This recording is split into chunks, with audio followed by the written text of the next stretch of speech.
might be the hardest part of growing up, trying to fit in. Cliques can take on a different, mean-spirited tone. Who sits where in the classroom? Who's ignored in the hallways? Sounds like small stuff, but experts say it may not be. It can be devastating for kids to feel like they have no one that's on their side. You really are allowed to be like a private investigator in your child's life. You can't just take a back seat.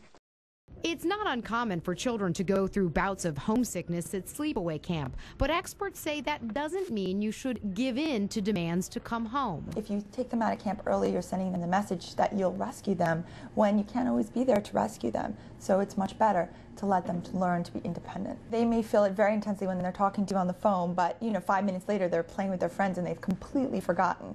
Children can be very dramatic and very convincing, but it's not necessarily the whole picture.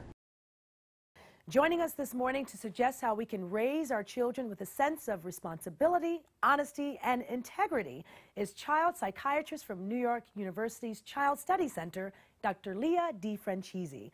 Or I should say, as your students like to call you, Dr. D.